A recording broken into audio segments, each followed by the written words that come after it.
Well, hi, good morning, and thank you so much for joining me in my shop here on November 3rd. It's actually warming up outside. Going to be up around 13 degrees today, so fantastic.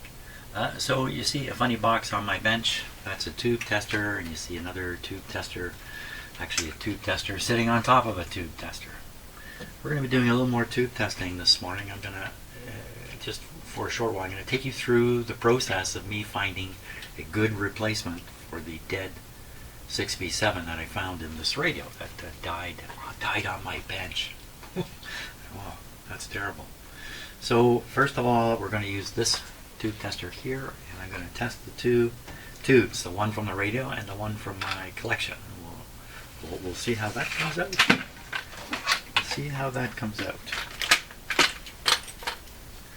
One of the things I've learned is anytime you discover a situation where you're encouraged to throw something away, it's time to think twice about it. So this is the 6B7 out of the radio. You can tell the difference between this 6B7 and the one from my collection in two ways. One is the plate here is a screen material, and the other one is the grid cap has got convolutions. What do you call that? Fluted? It's fluted, and this one is not. So it's easy to tell which one's the real one. I'm never going to get them mixed up. Try as I may. So we're going to start with testing. In this tester, this is what I did at the end of the last video, I believe. Okay, so we're going to test a 6B7, 6.3, 1, 2, 3, 4, 5, and 9. So the buttons are pushed appropriately. 65 on the big dial. Everything is good. Put it in. Oh, it's kind of scary sticking them in there. Grid cap. There we are. Give that a moment. Now the other tube tester that's sitting underneath this one just didn't have 6B7 in the roll listing. Now I have auxiliary lists, and I'm sure I could find a 6B7. This is not some weird tube or anything like that. So, but I just didn't bother. Instead, I threw this tube tester on top and thought, well, this will work. So it should be warmed up by now. So I'm going to do the short test. So you watch the neon light there. Notice it doesn't flash at all. Now, in a bad tube, this light will come on one of these settings and stay on. In a good tube, this light often flashes as I turn the knob, and it's just charges discharging from the tube as you're switching around the this control. It didn't happen, so that usually indicates dead tube. So now we'll perform the actual test. The test is performed by pushing the W and the Z button. Here we go. It shows bad as bad can be. Okay, doesn't seem to work in the radio, or the radio doesn't work. Didn't seem to get warm. Didn't show any shorts. Oh, that's such a tight socket there. Now we'll try the one that came from my collection. And by the way, this is the only one I've got. I don't think I have another one. So if we were to do something terrible to this, well, that would be terrible.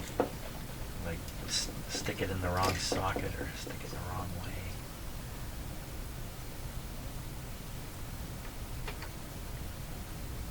So they really haven't marked which pins are the big ones. Maybe I'm sticking this in the tester wrong. Wow, really doesn't give a good feeling here.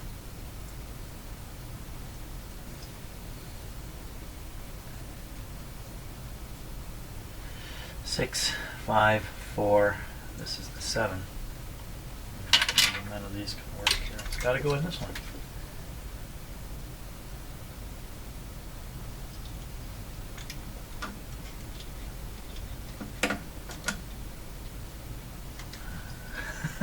You wonder, well, why are you being so hesitant, Jim? Because this is hard to push in. Oh, really nervy.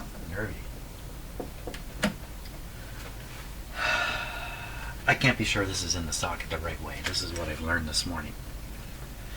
Because when we go to test this one,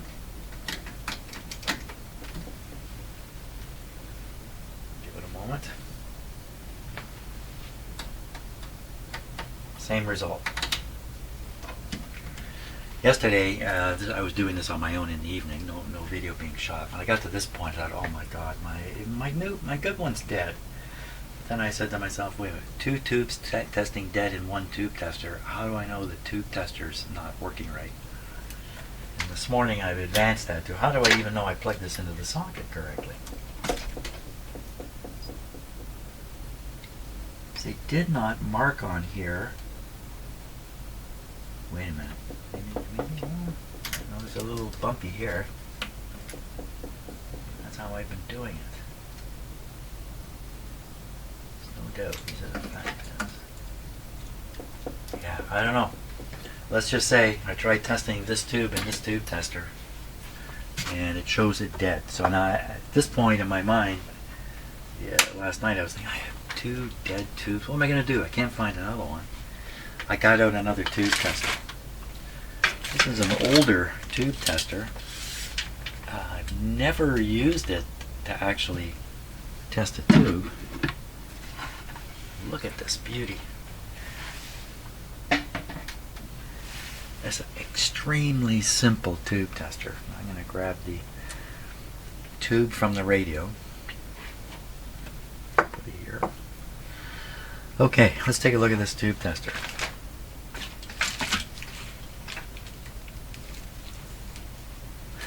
First of all, you notice it says valve tester. So I'm guessing this guy's come from England. Valve tester. The Stark Knudsen. Now, a lot of Stark equipment was built here in Canada in a city called Ajax, which is down on Lake Ontario. How Knudsen? Who's he? I don't know. Slide selector control valve tester. There's the instructions. This is an extremely simple tube tester.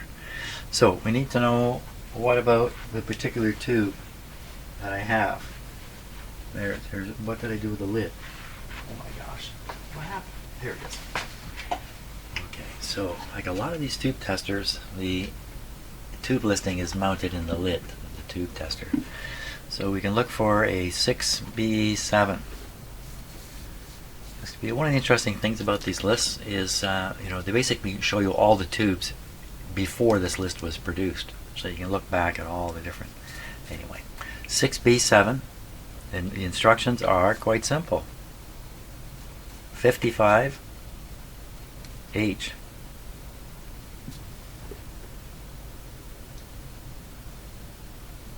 I do not remember it that way from last night.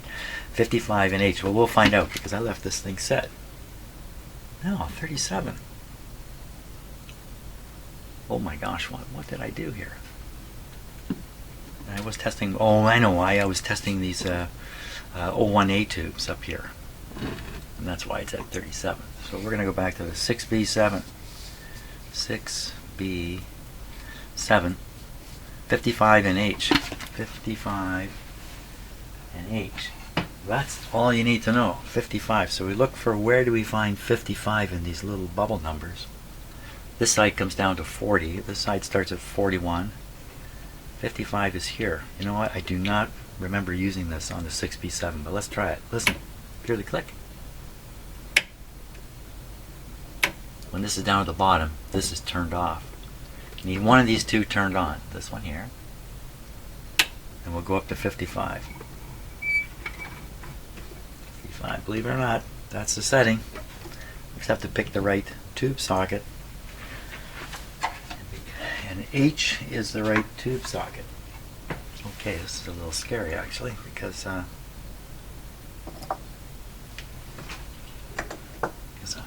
didn't use this tester.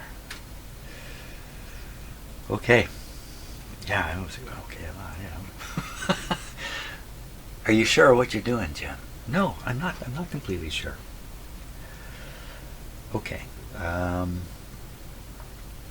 The tube tester needs to be, oh, I need to supply the power to it. So here we go. Watch this meter here. Now that's showing the line voltage, and you can adjust it with this, but you see it's dead on anyway. Okay, now we're going to put this tube in. See, in this case the sockets have a red mark showing you where the wide pins go, so you can't really make a mistake. These two are the short test plugs, or sockets rather. So we put this into whichever one it fits into, and we'll watch these lights. There we go. Watch those lights. This went down, so it's drawing current in the heater. Which one of these do we put on? Short test. Well, I guess we put the short test one on. Oh. Okay, let me dull down my shop lights here so you can see this more clearly. There we go. Okay, now these lights are actually quite complicated. They're not as simple as they look. Can you see that this one looks like it's half lit, and this one looks like it's half lit, like there's like a clamshell half here. This one looks entirely lit. Not lit, not lit. What does it say? Oh, then we gotta put this on, I guess.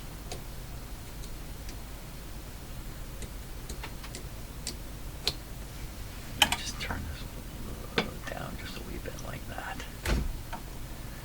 What is this telling us now? So we read here. Intact filament.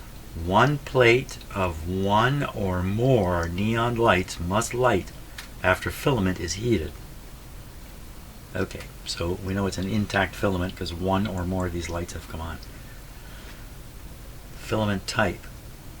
Any lamp lighting on both plates indicates a short. Filament type. Cathode type. Okay, so this is a pretty, I don't know if this has a cathode in it or not. If it's a filament type, any lamp lighting on both plates indicates a short. So these two lights are different, but these ones have the two plates. I would say no, there's none of these are lighting on two plates. Cathode type, maybe it's a cathode type too. Any lamp or lamps lighting on both plates indicates a short. Any light at all in lamp number 1 indicates heater to cathode leakage or short. Any light at all in lamp number 1 indicates heater to cathode leakage or short. There it is there. Funny that you have to put this on to see it. Oh, that's the wrong one. It should be this one. This is the short one. Jim. Oh, we're getting something quite different now. Okay, so maybe that was a mistake I did. I should have put the short. This is the test one. This is the short one. I'm just learning to use this. Okay, so now what do we got? We've got half. Bulbs are loose. And the whole thing and the whole thing, but these two are not split.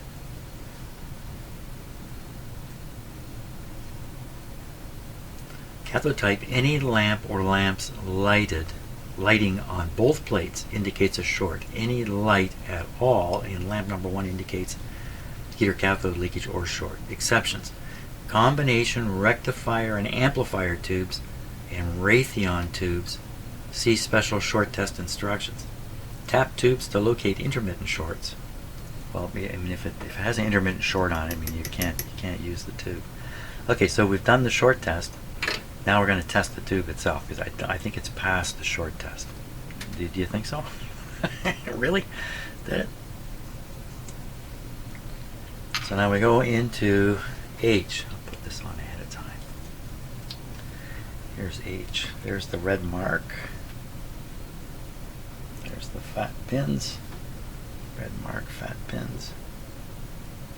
Okay, man. So if it was a good tube, oh, it's going up. It's going up.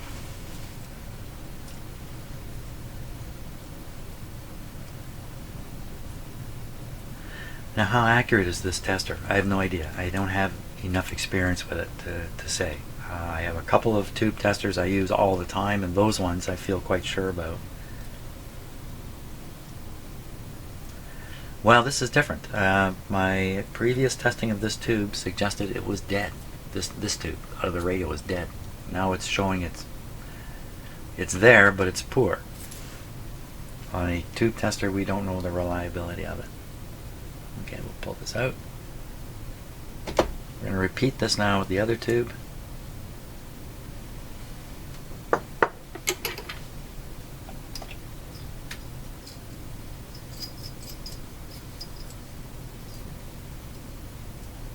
When you hear sounds like that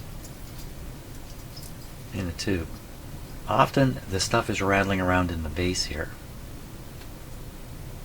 But I have had tubes with stuff loose right inside. I don't think there's anything loose inside this one. Okay, so we do the short test first. Put this guy on here. Identify the big pins. These ones.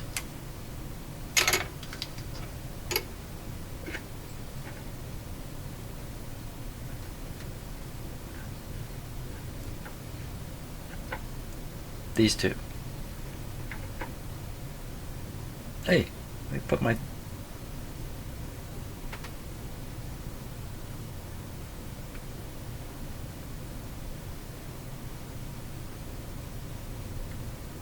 Wow. Am I passing the test myself? That's interesting. Okay, now big pins go here.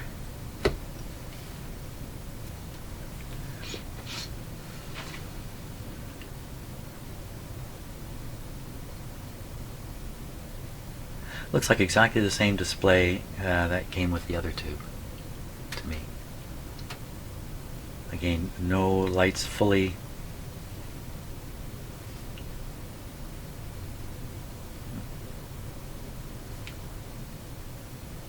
Okay, I think that's indicating no short.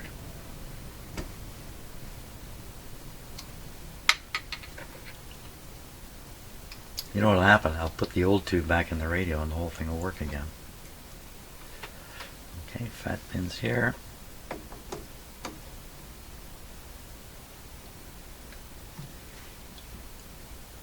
We can see a bit of a difference with this tube. So the other tube testers, another one that I'm not showing you, I performed this test on, and the radio tube showed up not poor, just didn't show up at all, like it was completely dead. This tester is showing a little bit of life in the old tube, but shows this one to be much better. We're going to do a little sensitivity test here, just slide the slider a little bit. Oh my gosh, this is actually a switch. Oh, okay, let's not fool with that. This is actually a switch. I thought this was like a big resistor or something, because you have no sensation of it switching. Well, I don't know for sure what's going on under here. There we are though. Okay, so this is telling me this tube is good. The other tube tester told me the tube was completely bad, but now I think I probably didn't have it plugged in properly, and that's something to be aware of with that other tube tester. You know, had they just gone, what am I bleeding here for? Had they just like marked the spot,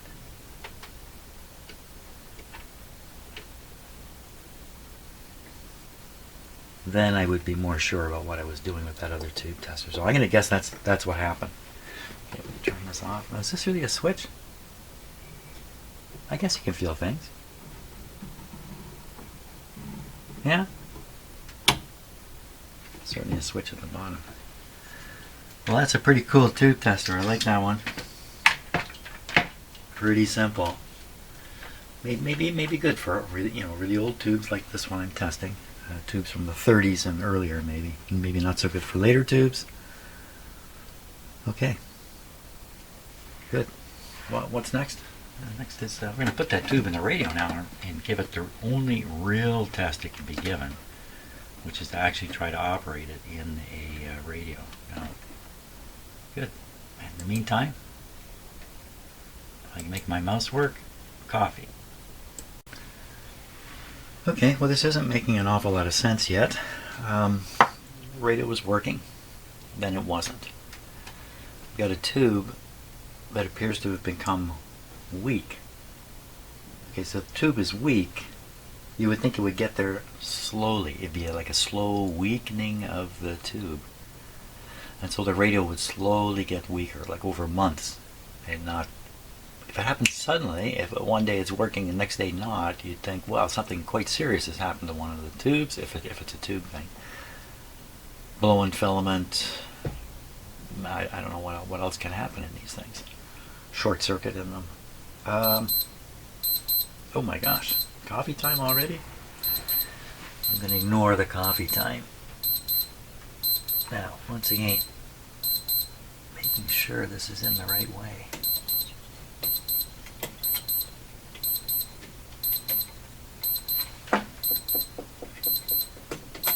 Wow, it's just so easy to get this wrong. So on the tube base, there's a small arrow. You can kind of see it pointing between these two pins here. And that's marking the two large pins because it's a little hard to tell. Easy to make a mistake.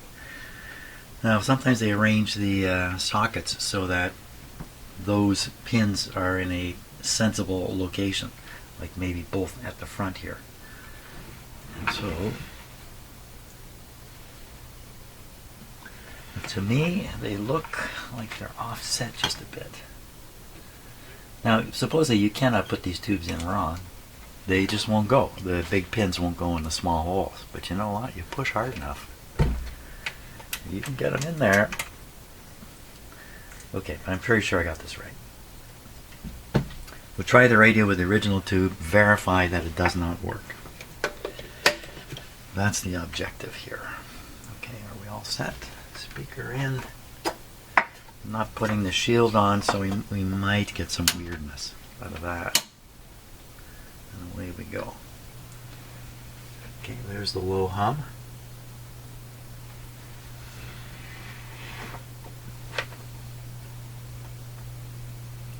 We need an antenna hooked up here. Well, okay, volume is up all the way.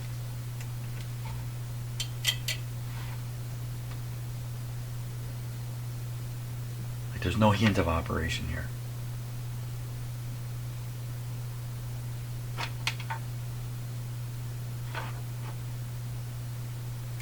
Probably shouldn't be holding that. There's the slightest little tiny hum thing coming out of the speaker when I touch the...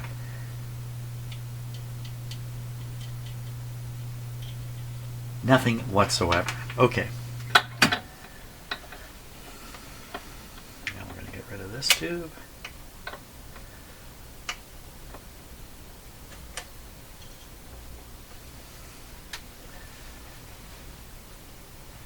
I'd rather not pull on the glass bulb part, but it's hard to get down to the base here. There we go. Okay, this is your chance, buddy. You've been what? You've been in a box for 40 years or something like that? You're coming out to play now. Show your stuff.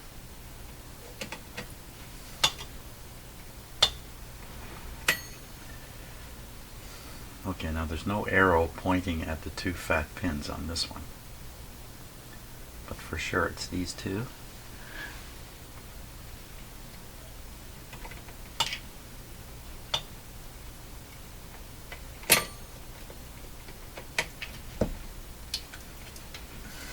Wow, that's really... There's a good reason why they invented tubes with a center pin. Stop all this nonsense here. There we go. Grid cap on. Okay, radio and tube. Tube, this is your chance.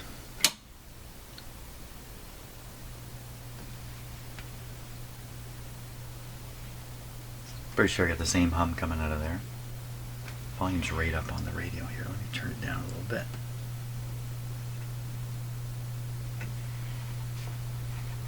I have a bad feeling about this.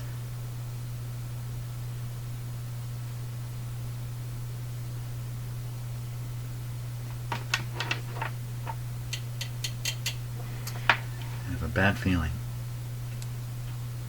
something more going on.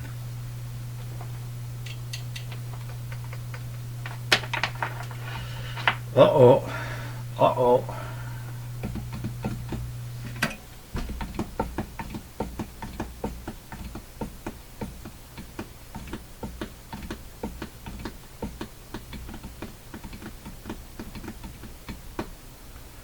Yeah, that didn't help any. A little drumming might help out there, but no. Okay, well, I'm going to stop, drink some coffee, ponder the situation now. Where, what? Oh my gosh, what's happening here? What's happening here?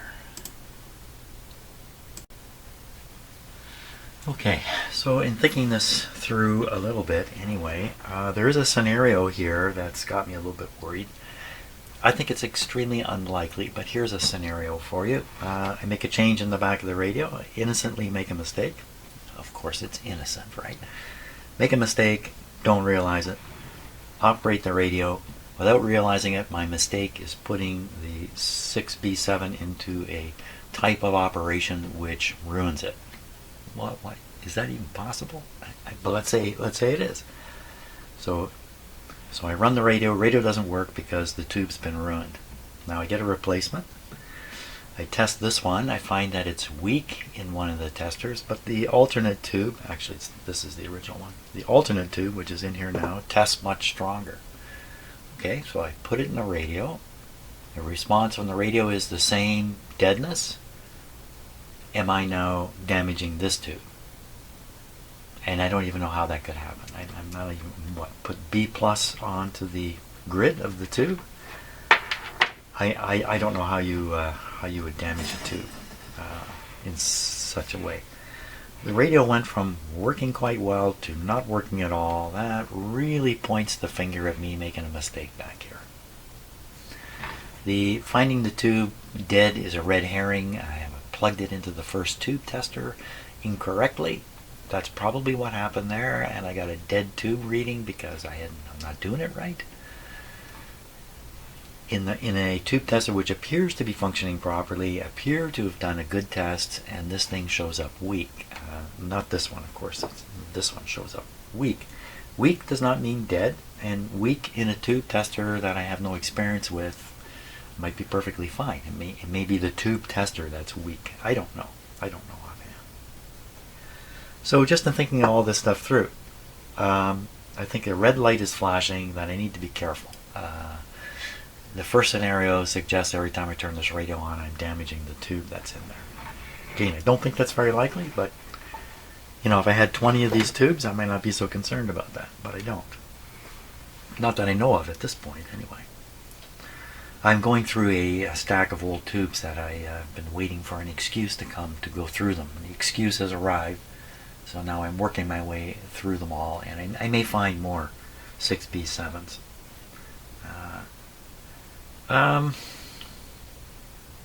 Well,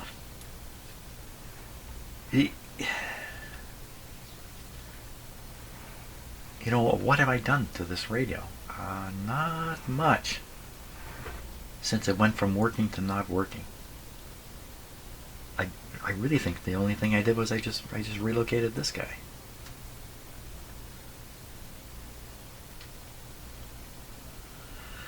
And the relocation was insignificant. I just moved it from here to here when I'm sticking my fingers in the radio. Pull the plug out. There's a wire you can't see, and I had trouble seeing, actually running from here to here. Is that absolutely true? I'm sure I tested this, but wow, this is a real setback. This is a big setback. Something has happened, and goodness knows what.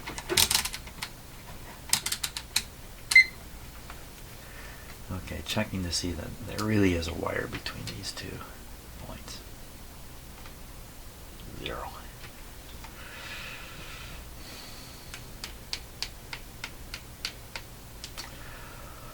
Could, in the course of soldering things in, could I have unsoldered a wire without knowing it? Don't think that's very likely. Could I have bridged 2 connections by accident. Oh, that looks super likely. Right here. Right here.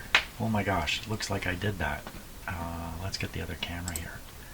Looks like I soldered 2 terminals together. Oh! Yeah, that would be not right. Duh.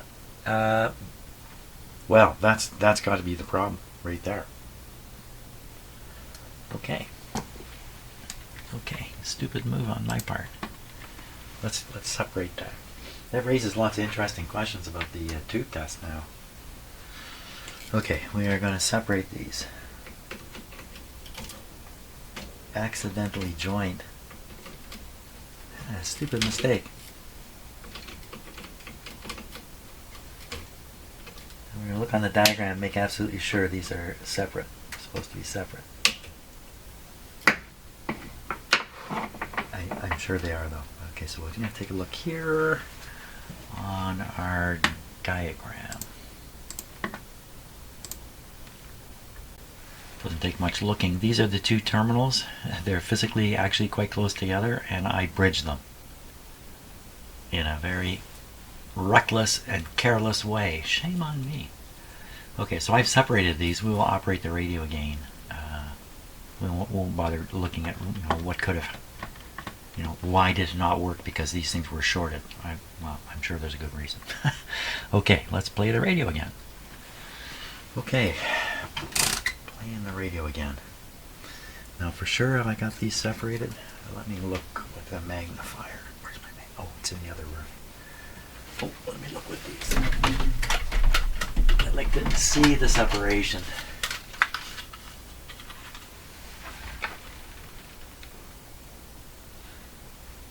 Really not much separation there, but I can nip out part of this.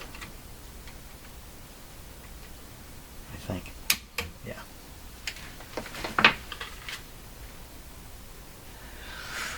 Okay, I'm sure that's what was wrong. And with any lasting damage done, probably not. We're going to put the original tube back in because the set's probably going to work with the weak original tube.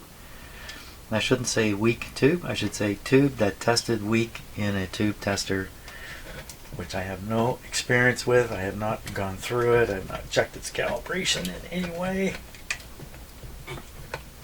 Come on out. But there is another tube tester involved, which I do not have in the room here, which I did run these tubes through. I'm remembering now, last night.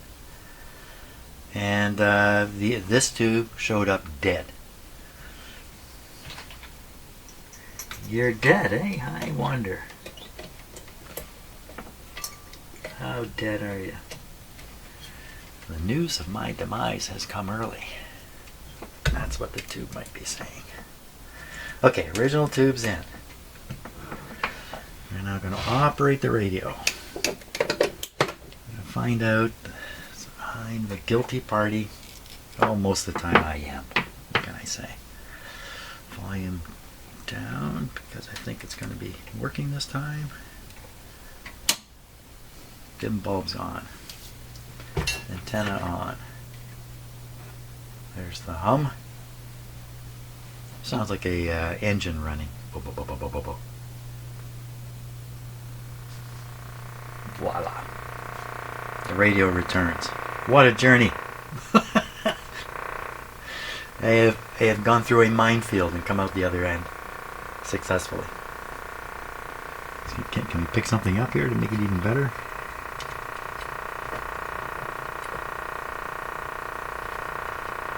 We cannot. Am I on?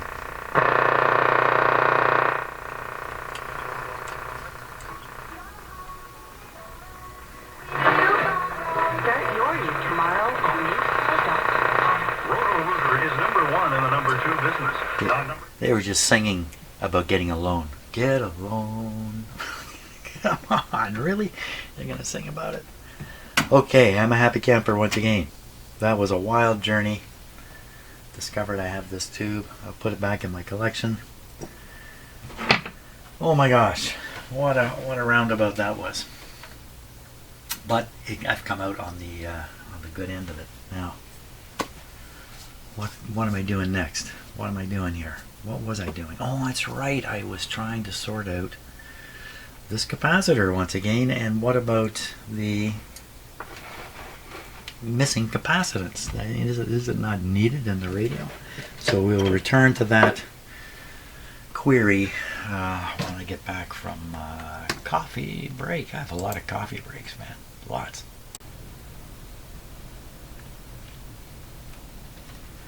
Okay, I had to remind myself of what I'm actually doing because of the tube excursion. Kind of erased part of my memory. So what I was doing was I was identifying the screen circuit in this tube and then following it, it's this line here, down. This is the missing metal capacitor, CAN capacitor, which is not connected. And we follow it all the way over to the screen of the next tube, 6K7. Somewhere on this wiring circuit should be a large capacitor, a 4 microfarad capacitor, which I can't find in the radio. I don't think it's there. I don't think there's anything on this line. This line is getting fed from down here, fed from here. So the capacitor could be located anywhere on this wire, anywhere in this circuit. So I'm going to trace the whole thing out. We're going to start with this tube, 6A7. Trace away, looking for a hidden capacitor which somehow has ducked my observation to this point. Okay, let's go hunting. Oh, okay. What I see on my computer screen is a little different than what you're seeing. So sometimes I'm surprised when I look back at what you're looking at. Oh, right. So here's a 6A8 tube right here. And I can look at it and see that the grids 3 and 5, which are the screen grids, pin number 4. 6A8 is this tube here. 6A7 is that tube there. Let's just try this again. Okay, 6A7. Let's do it with the right tube, because when I said 4, I wondered, wait a minute, it's not 4. Right. So pin 1, 2, 3 gets us to the screen grids. Pin 3 on the 6A7. I'll be okay. 6A7. 6A7. So 6A7, pin number 3, and we'll point with this. So fat pins are here and here. So it'd be 1, 2, 3. This becomes 3. This guy here is 3. 3 has only a wire on it. Here's the wire. It's an insulated wire. It's diving down behind this board. It's behind the board. Okay, I can see it. It runs down. I don't know if you can see this or not. Maybe if I move this a little bit.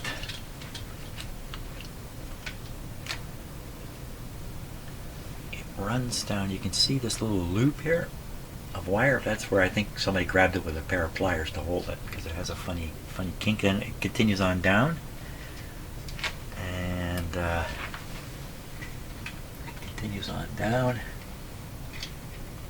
and comes to this terminal here. Comes to this terminal here. This would be the screen on the other tube.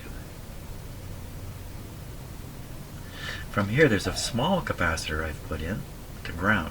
It's a very small one. It's replacing one that was here, if I remember right. That's not going to do it. That's a tiny capacitor. You know, I'm not so comfortable with that one being in there.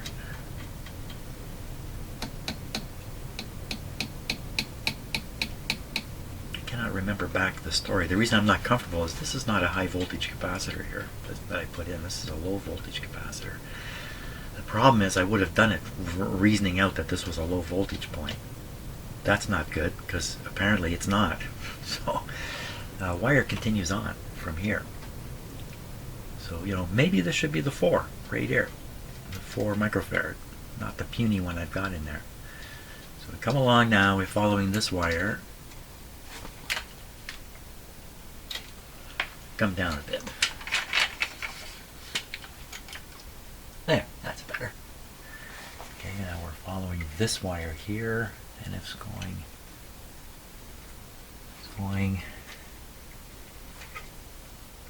to here. That's an interesting spot. You can certainly see that on the schematic. Hey, that's the spot. That's the spot I traced it to before. So we've made it all the way. Basically, all the way from here. Screen of this tube, screen of that tube. I didn't see a capacitor other than this little puny guy, which I'm really uncomfortable with now.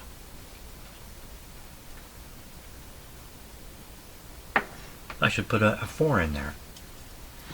You know, the question is, how come this radio is working reasonably well when it appears to be missing a key capacitor? This is a key capacitor here. We can't do without C34. Like what? It's you know, the guy disconnected this original capacitor and then just carried on. He turned the radio on. He goes, "Hey, works." Never needed that part anyway. Is that what happened? Or he misinterpreted something and he ended up stalling a wrong capacitor here that I've gone and replaced now? I've replaced his wrongness with even more wrongness? We can measure the voltage on here. That would prove if it's a screen or not, or at least would add some more juice to the whole game here. So I got my voltmeter set up here. We'll check this. I'm just going to bang into you here. There you go. Okay, Mr. Radio. Everybody back up. So I'm going to practice. So I'm just putting this on the ground. I'm going to clip it. I'm going to clip it to the ground just so I don't have two things to deal with. Apparently these days it's too much for me. Okay, got the positive lead. We're all set here. I'm going to go here. Right there. What do I expect? Hey, well, I would expect like 150, 200 volts there. Do we have any information about that? What voltage we should expect on the screen here? Do we have anything? So if we realize this is the tube and the screen, let me zoom in on this. Screen grid, SG. Here's a wire heading to the capacitor, but this wire's gone. So there's just the one wire coming up from here that I traced. Hey, let's trace this. It goes here, yep, and then it carries on. It goes all the way down to here. Perfect. That's exactly what I found. No capacitor. It really does look like, except this little one I put on there. Now, why did I do that? There's no capacitor here. You know what? I can't remember why I put that capacitor there, but it must be a replacement for one that was there already. But I would have reasoned this all out. I don't know. I'm not going to sweat over that. So the deal is, measure the voltage there. And the voltage should be, I thought I saw somewhere that it had a voltage chart. Here it is. Okay, who's who here? So this is the first detector and oscillator. Screen grid, 106 volts. We are looking for around 106 volts on there. And the plate is right next to it at 200. We might as well take a look at that too. Let's go. Let's go. Let's go. Okay, I'm gonna move things around here because there we are. Okay. Power on the radio. Everything okay? Yes. Power on the radio. Grab the voltmeter. Hum is still there. It might be less pronounced. It seems to be building up a little bit. Now the hum I'm referring to is a very, very low hum. Not that higher pitched thing that you might be able to hear. Is that even coming from the radio? Yep, it is. Okay, now we're doing the voltage test. 100 volts. and we're on 600 volt. There we go. 76 volts. I'm on restricted power though, so we're only operating the radio with 93 volts. Let's give it the works. All hums louder, much louder. 115 voltages here. It's supposed to be 100 and something, and it's 94. That's not a problem. And the next one over equals this. That's not so good. 170. Why is it jumping around like that?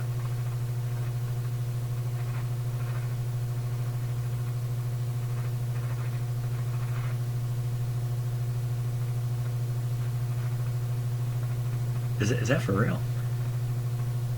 Is that due to a hum on here? Okay, can my meter read AC?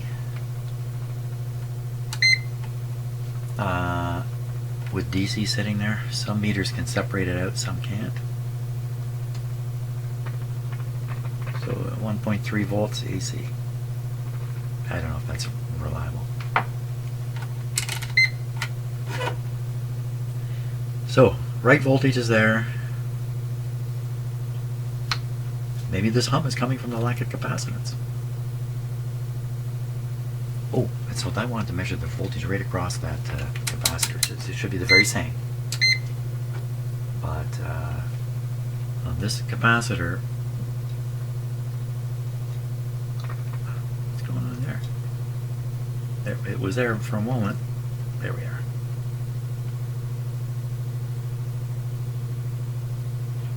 What is going on?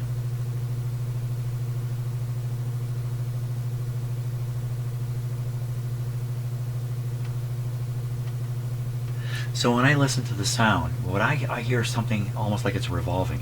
And it matches this action here.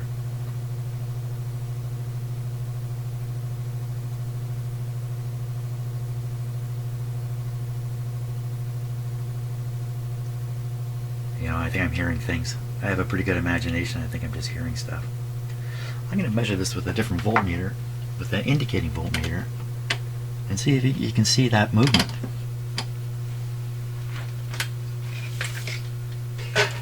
Something just changed? The hum has changed in the radio. The thundering went away. Something giving up the ghost here. Look, this is stable now. Oh, you can't see it. The voltage has become stable. The voltage has become stable.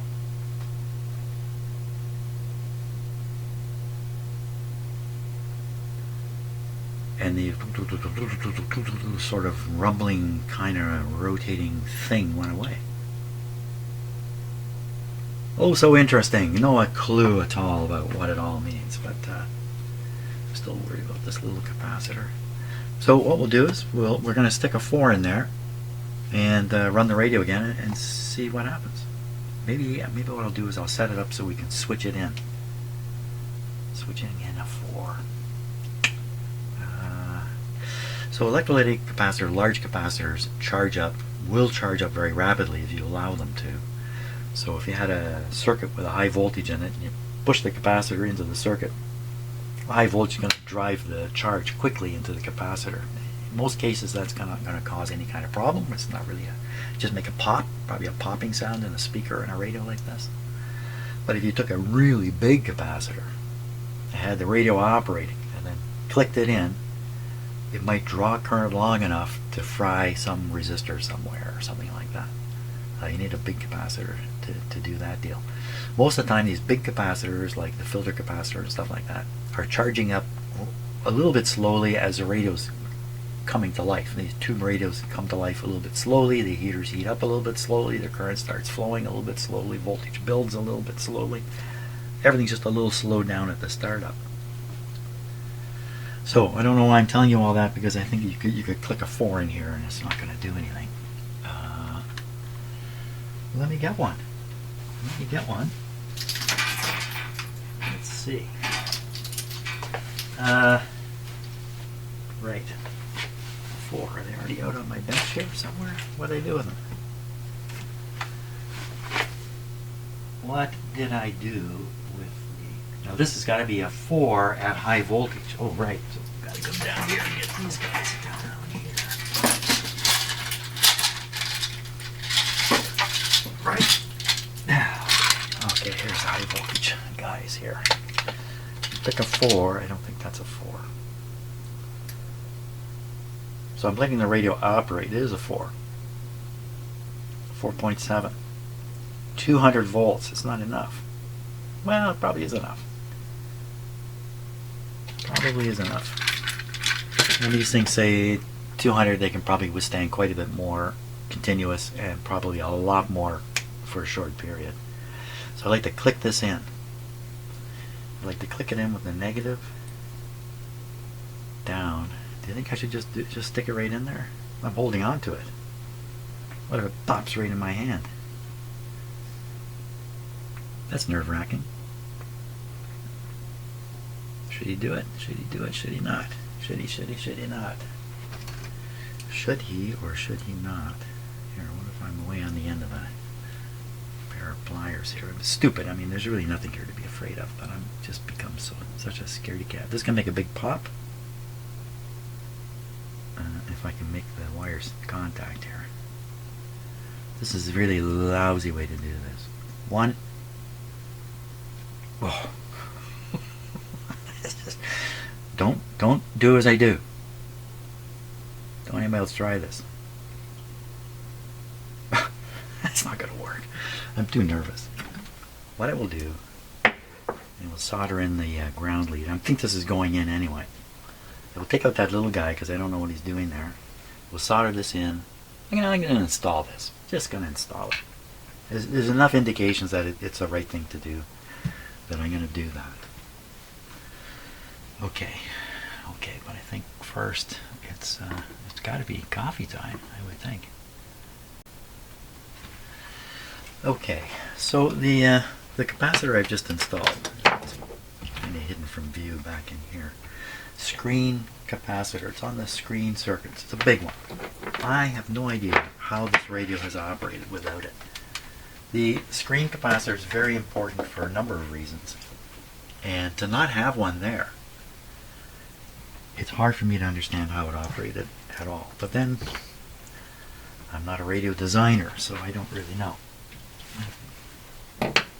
Okay, so antenna at the ready rather. Original tubes in. Tube cover not on this guy yet.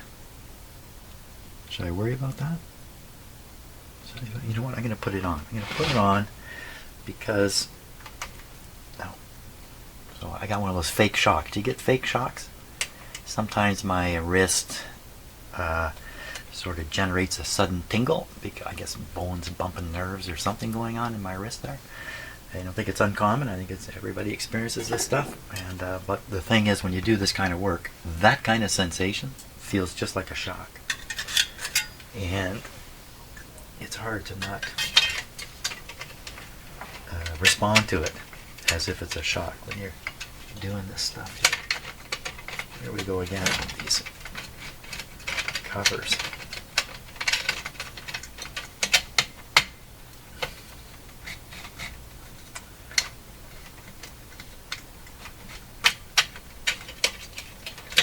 Oh, this is tough.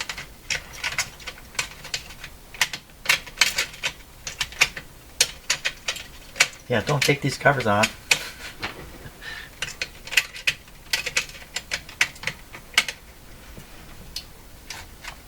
Come on. Slip on. There you go. I think it's on. There. Got it. Okay, tube is in.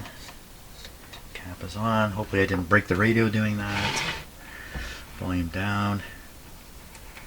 Up just a wee bit. So, expectations are the radio will work exactly the same as it just did. Maybe that hum will go away. Maybe this will kill the hum. Other possibilities? Who knows? Who knows what craziness. Making one last look to make sure I put the negative side to the ground on that capacitor, which I did because I get that wrong all the time. Here we go. Boom. Oh, I shouldn't have said boom, should I? Hum.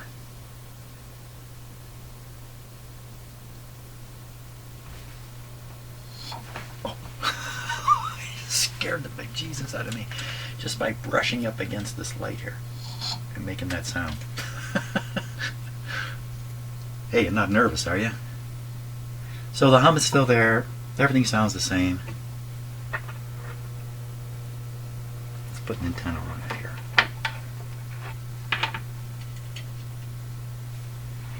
Suited to manage the economy, compared to Prime Minister Justin Trudeau. An advocate survey provided to the Toronto Star finds that 45% of Canadians think Poilievre is better at managing the economy, compared to 28% for Trudeau. By the way, if an election were held today, the poll also putting overall support for the Conservatives at 39%, Liberals at 26%, and the NDP at 18%. Respondents also ranked Poilievre as the best to deal with Canada's relationship with India and China, as well as the Israel-Hamas war. And despite the Conservatives not having released any foreign policy plan. Exactly. What? You know, we've had the same government, federal government, for a long time. People get tired of it.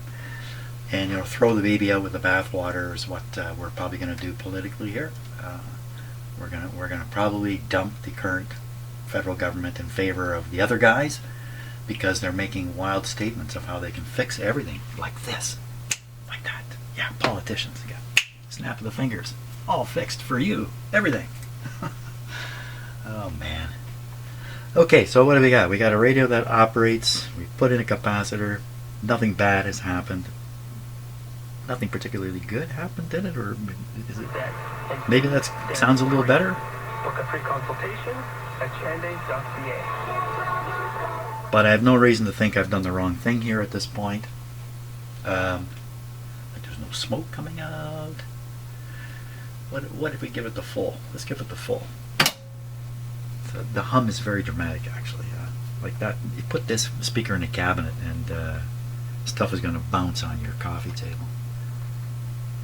And don't worry about it. I'm being dramatic. That won't happen. At my law firm, my lawyers only get paid when you get paid.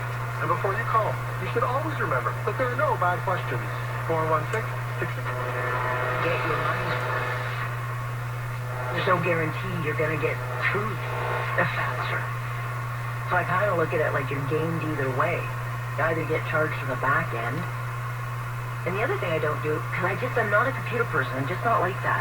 I just don't sit on my phone. Like, I hate it. I hate technology. Like, you get the thumbs up or the rating thing. I don't do that. I probably should, because they're always very nice at the Good for her. Is it okay with you that life has gotten so much more expensive for the ordinary people, especially people working in the private sector, who pay all the taxes? Right. Alberta, Quebec, and Canada. 3, technically. Wouldn't it be nice to have, the international revenue streams pouring in? That's the thing about the investment in Shohei Ohtani. Every other player in baseball, when you are signing into a free agent contract, you're doing so based on a calculation of how much is he going to. Okay, this station you're hearing here,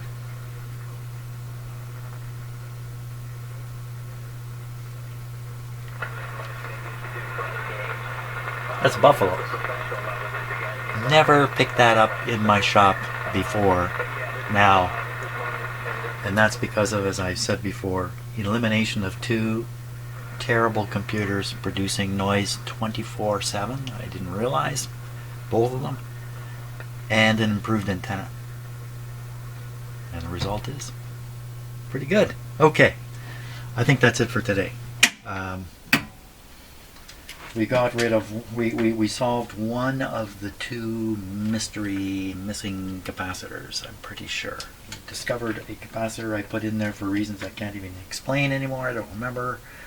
But it would have been for good reasons. I put in a relatively low voltage capacitor, that's why I was worried about it.